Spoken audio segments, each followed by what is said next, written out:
Oh, hello guys, this is Sandy Higgins. Hi, everybody. All right, so Sandy, we're going to do this in a series of videos, right, Sandy? Right. So this first video is going to be about the supplies. So Sandy, why don't you show us the supplies needed for cord making? Okay, the first thing you need is the twister to twist the threads. You can buy that online? Yes, or if your local needlework store has one, you can get one there. Even Michael's might have one.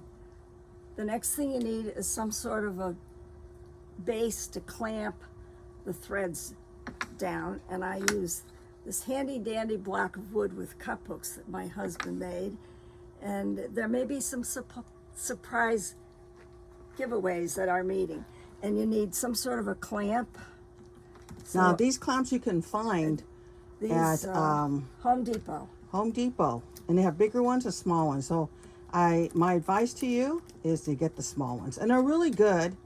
Also, when you take it on the road and you need to clamp down in a table at a hotel or something. So this is a really very useful item no matter what. And if the hotel tables are too thick, open a bureau drawer and clamp it there. Ooh, good tip, Sandy. Didn't realize that. Okay. You need, best thing is a tape measure for measuring the lengths of the thread that you're going to use. No ruler? You can use a ruler. I have a 12 by 3 inch one here. No, it's 18 by 3. You need a pencil in case you need to make some notes, scissors, either big ones or little ones to cut threads. Don't use your very best embroidery scissors for cutting metallics. You need chopsticks for spreading out three and 4 color cords, toothpicks for making the 3 or 4 color cords. Sometimes I need binder clips. I found these little bitty ones at Walmart in their card and office supply. Then I have the bigger ones. And then threads. And in the next session, we'll go through all the different kinds of threads that you can use. Okay, so this is the end? Oh, we forgot one thing, Shirley. You gotta have Scotch tape. Okay. So clearly this is the end, I promise you. So these are all the supplies, and we will also have an itemized list for you as well. I'll see you soon at the next video. Bye.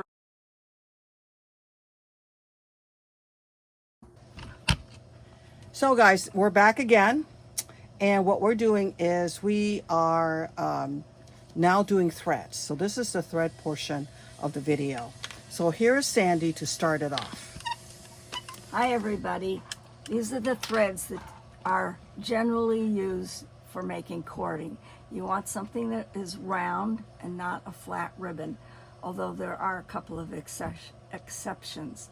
And I was surprised even very velvet will twist. Go ahead. Okay, there's DMC floss, and you use all 6 strands, a whole strand as it comes off. There's number 3 pearl cotton, which is thicker than the number 5. I prefer number 5. And then there is number 8. If you use something as thin as number 8, you'd have to add more strands to the number of threads you need. You could use a number 12, but there again, you'd have to use more strands. In the metallics, you can use the 16 Krynics, the 12s, 8 or 4. And depending on the thickness of the cord will depend on how many strands you use. Mostly I use number 12. Sometimes when I don't have any sparkly thread that matches or have enough of it, and I have blending filament, I will just add the blending filament right in with the cording and twist it. When we get to describing how to make the cord, that'll make a little more sense. You can also use accentuate, which I think is a little stronger than using the blending filament. There are metallic flosses, so to speak, cords in a twist, and those are usable. I've had success using silk lame braid. Here's a white one. There's a product called Gold Rush. And this is a 14, which is a little bit larger. They come in different sizes. Splendor Silk. I have Fiesta. It's a 6-ply rayon floss, and that makes a nice cording. It's kind of difficult to work with, though. I said you couldn't, it was generally not useful to use a flat ribbon, but Neon Rays Plus seems to twist very nicely, so I'll add that in. Oh, mandarin floss or bamboo make good cordings. Sparkle Rays, that could be, that's a little flatter, but it does twist nicely. There's a little bit. And then this happens to be snow. I use a lot of the white snow to make cording. Oh, the other thing, if you don't want a lot of one thread, and it's a... But Sandy, that's not white, it's red. But I do use white for making cordings, but this was the red sample I have. Oh, okay. Cool. And sometimes I like to add in, like the blending filament, fuzzy stuff, and you would only use it with the main color of thread that you're going to twist. You would not make it as a separate end. And it just adds a little pizzazz to the cord. So that should do it. You can always experiment. Well, thank you, Sandy. That was a good overview of the types of threads to be used for cording. Next up, color number 1. I'm going to demonstrate how to measure and cut enough thread to make one color cord for an ornament. Or you can apply that to anything that you're going to cover. So the first thing you need is an ornament that's ready to be covered. This one's all sewn together. It needs a cord. I take my tape measure and I measure approximately around the edge and then fold the tape measure to make enough inches for the loop. It came out to 17, but so I make sure I have enough. The number I'm going to work with is 18 inches. And I need that number times 3, which would be 1.5 yards of thread. The easiest way to measure that off is not try and get a whole great big yard, but measure 3 sections of 18 inch. I didn't have enough gold on hand right now, so I'm going to use this gray Krynic if I can get it apart. Here we go. So there's 18 once, twice, 3 times. That's how much you need for one strand of thread. I'm going to need 4 of those. So I just leave the spool on the table and roll it back and forth. Whoops, what happened? There.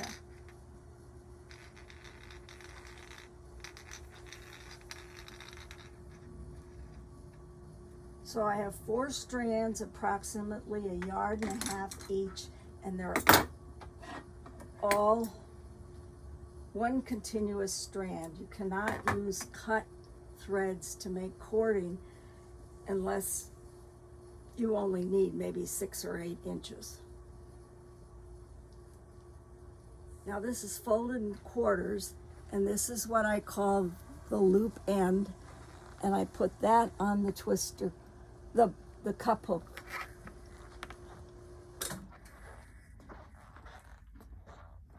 The other end has a loop and 2 raw ends, so I always refer to this as the raw end of the cording.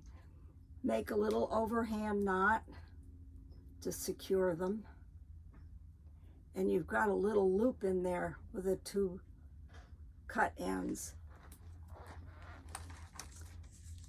The next thing to do is put your twister hook in that loop. If you pull too hard, that could break. So if you don't want to do that, you can open up the threads and put the hook in between here. Once you've gotten to this point, you're going to start twisting clockwise. And I don't count the number of twists, I just twist till it kinks. I am using Krynic metallic, so the properties of each thread is different. So if I was using pearl cotton or floss, it might feel different. As I twist and it starts to kink up, you can feel the twister draw up towards the clamp. And if I took my fingers here and did that, it'll twist on itself. That means the cording is ready to be twisted. The other thing I do is, especially with Krynics, I give a little bit of a tug and you'll be able to feel it expand or stretch a little. Now this is kind of the tricky part, but I've learned to do it because I only have 2 hands. Take the twister out of the hook out of the threads. Put your twister hook here so you're approximately halfway down, and then put the loop on the raw end over the cup hook in the same place. And then I make sure these are next to each other. And you can turn your twister so the twist part, the wheel is on the top, and you're going to twist in reverse. Counterclockwise. Counterclockwise, correct. Thank you, Shirley. And I do this till you'll feel it crimp up. And it never hurts to really do it tightly. And again, I give it a little bit of a tug. You can take the twister out of the loop and let it drop. It will unkink just a little bit. When you take the threads off this cup hook, you either want to tie an overhand knot like you did before, or what happened to the tape? I put a little piece of tape just about where the knots are. And then it won't unravel. So you've got a loop end and a raw end, and they're ready to be sewn onto your ornament. That's what we do to make one color cord. Hi everybody.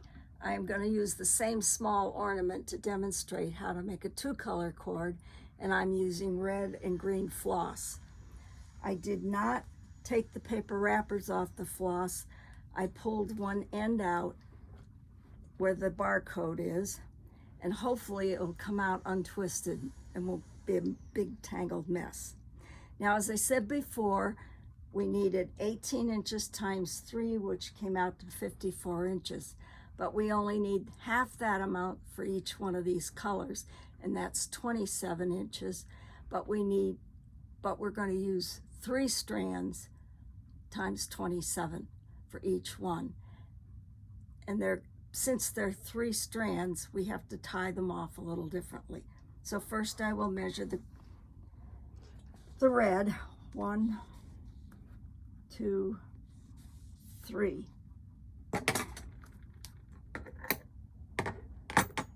And they're going to be folded into thirds.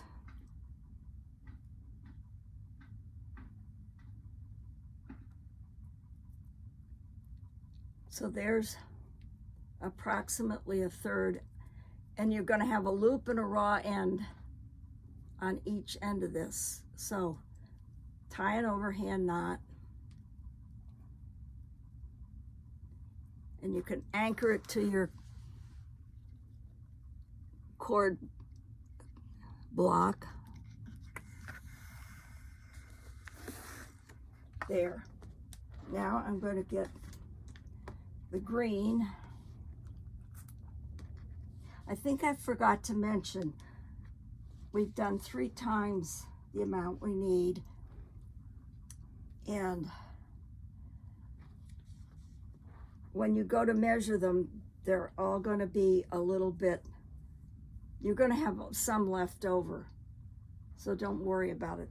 You can always put them all together and make a tassel out of them. So 1, 2, 3.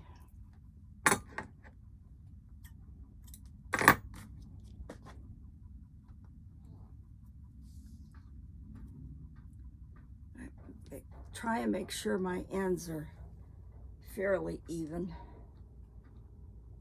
It's not perfect, don't worry about it. Instead of looping through each of them, I'm going to have to tie these together.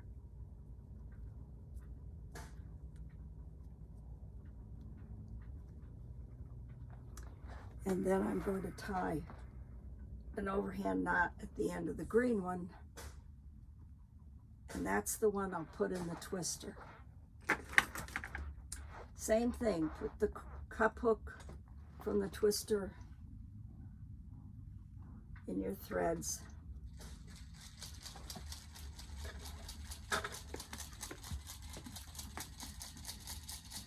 And twist, and twist.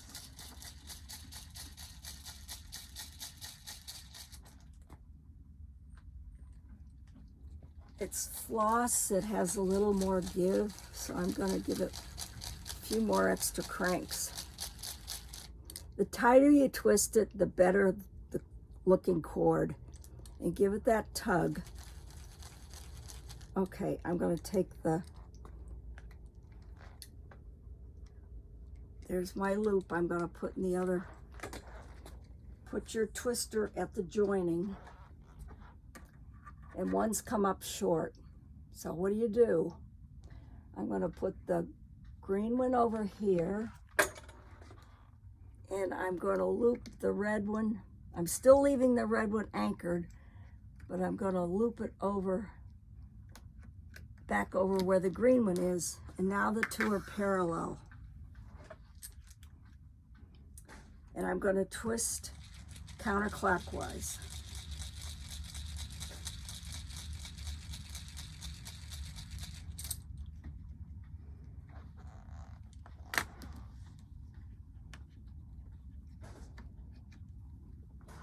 And there you've got your pretty red and green thread cording. Now I use 3 strands. You could use 4 strands of each if you'd like. It would be a little thicker. And this is what it would look like once it's sewn on. And as you can see, whoops, let's put some tape on that end so it doesn't unravel.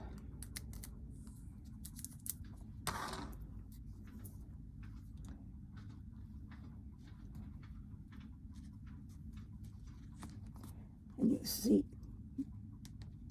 I usually make my loops about 2.5 inches up and 2.5 inches down, using about 5 inches. As I sew it on, I twist it a little tighter, so we have approximately that much left, and that gives you enough give to do it tighter. You can make it looser if you want. The tighter the crimp, the tighter and the neater looking cord you get, at least in my opinion. Experiment. And thus the end of the 2 color cords. Okay, we have 3 colors. We have the red and the green, which are just about the right length. The gold is a little short, but I'll show you. It's a pitfall, but it can be corrected. So the first thing to do is twist the number 1 thread.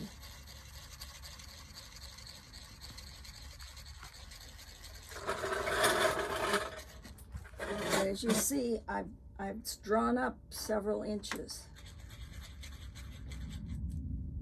And I'll show that it's kinking. That's enough.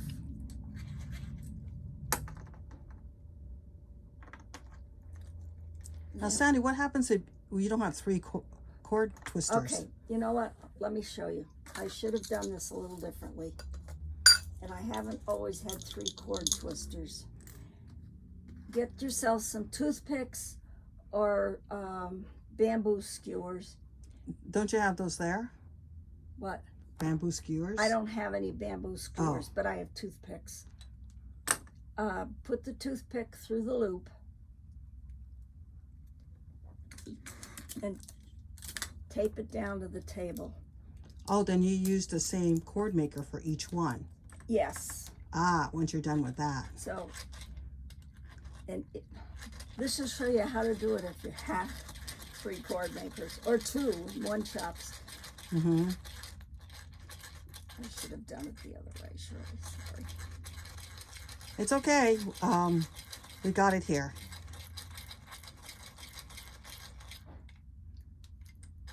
And I gave it a tug. Mm-hmm. And it's about the same length.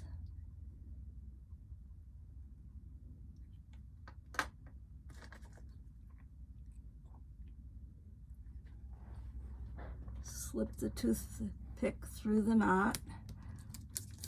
So once you do that, you would have taken your same sole twister to go now to the 3rd one. Yes. Now remember, the gold one was a little short,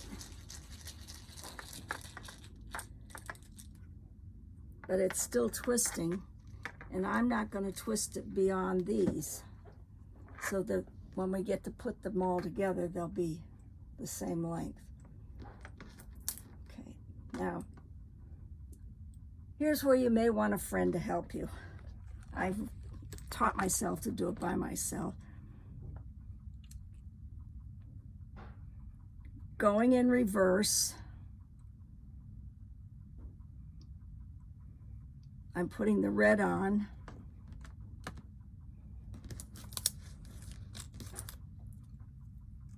And then I'm going to put the green on. And I'm going to make sure that they all lay side by side. Now, do you have to put these on the same cord? They're all going to be twisted. No, you don't have to. You keep them separated. Okay. Now, if you have a friend helping you, and Shirley, maybe I will do that. you can help, you're going to take 2 things. They could be pencils, chopsticks. You can use your toothpicks. And you're going to hang on to those. And I'm going to start twisting again counterclockwise. Now move the sticks towards the base. There. And this keeps the 3 colors separate.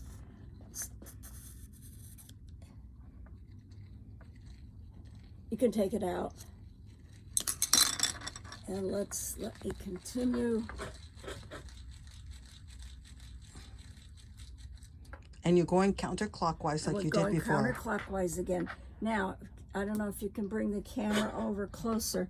I'm going to look down the cord and make sure all the threads are in the proper sequence and they don't ride over one another. Sometimes when I do this by myself, a thicker thread will ride over. So then I have to undo it and either get help or just retwist. What happens when it rides over? It makes it muddy, as I call it. They don't look even. So it just obscures the other colors. Right, right. So then I take the threads off the base camp and I reuse my tape if it's available. And see how that's kinked up? Mm-hmm. When I take it off of here and drop it, it'll unkink. There. Now it's ready to be sewn on. If it comes loose, as I showed in the demonstration for sewing on a cord, you can twist and pin and then sew, and twist and pin and sew, making sure that all of your loops are about the same twist, so they're even. So it looks like it's made by a machine, but it's made with loving hands. Thank you. Now this is the end of the 3-color cord lesson. Hey guys, we are back again. Sandy is going to demonstrate the 4-color method. Now the measurements for the 3-color method is really simply the same. So we're going to use 30 inches as we did before, and 3 strands of each. So what Sandy's doing is that she's assuming that you're not going to have 4, twisters. So she's going to use her, the quick method of toothpicks and tape it down as she twists each one to the proper length. So you see her doing that, okay? And then, but we do have definitely a surprise here. Now, in the last video, as you saw, I was helping Sandy using chopsticks to hold all the other, the 3 colorways separate as she twists it so it doesn't, muddle each other. However, we're going to be using something called this. It's a spreader. It's called a spreader. It's made out of wood. Actually, very nice wood, by the way. And it's made for up to spread 4 different threads. You can actually purchase this from a embroidery museum shop in Berkeley called Laces. L-A-C-I-S. And I've been in there. It's a kind of a funky place. To me, it smells a little dusty, but it has treasures abound inside. So we're going to demonstrate using this Laces. Now, as you can see, Sandy is now on to color number 3. Now, for this purposes of this, we have decided to add the color blue to this particular set of braids. Now, obviously, you can use any color that you like. And of course, it'd be nice to have a friend here to help out. And we appreciate you watching this video. And we will link you to the video of how to attach the cord to your ornament or whatever object you have. Okay, Sandy. All right, now I've twisted all 4 colors. Some of the knots are not all at the same length, but the loop to hook onto the twister is, and that's the most important thing. And remember, you're going to have more thread left over than you think you will, so you're not going to lose any. I don't know whether Shirley can see. No, we have the camera here. You are now putting all 4 twisted cords, all 4 colors, onto the same twister. Yeah. So this is now where we're going to be using. It's called a spreader. A spreader. All right. This also shows that the gold metallic is a little looser, even though I twisted it as much. I'm going to loop it over the green, I hope, without losing it. There. That'll take up the slack. Okay. And because we have the spreader. So you want to demonstrate this, Sandy? Yeah, hang on a second. Oh. Let's get these spread apart.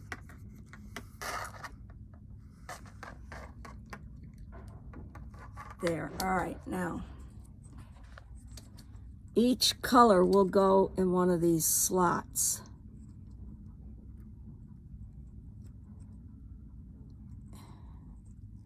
And so this item was made specifically to do 4 color or up to 4 color twisted cord? Yeah. Oh, wow, that's really interesting. Now, as I twist, I'm going to ask Shirley to gently push the spreader towards the base. Wait a sec. All right, now go ahead. Keep going. Not so fast. All right, keep going.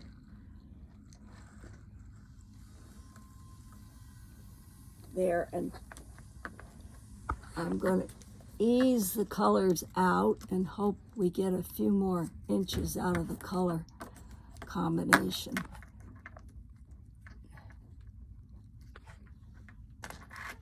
And there I can go back and keep twisting counterclockwise.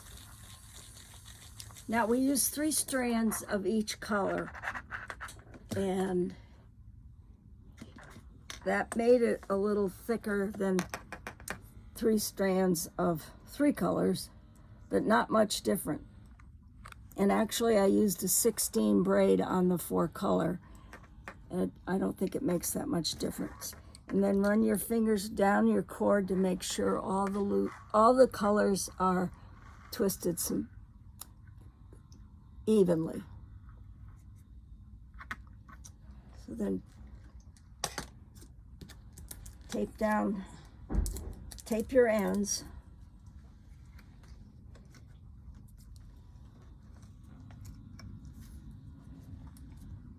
And just for fun, let's measure to see how many inches we actually got out of this. We didn't do that before. We wanted 18 inches. We've got about 21 usable of the 4-color cord, and there's about 23 of the 3-color cord. I came up a little short on the gold on the 4-color cord. But it still gives you, for that particular ornament, some leeway no matter what. All right, now this was the 2-color cord, where we use the different measurement, 3 times the amount needed. I only used 3 strands in each of those colors, and I probably should have used 4. As I said before, the thread makes a difference on how thick your cord is. You need to make adjustments. And we could have some information about that. Okay, Sandy, thanks a lot. This is the end, guys, for 4-color cord making. And what we're going to do now, stay tuned for pro tips and tricks.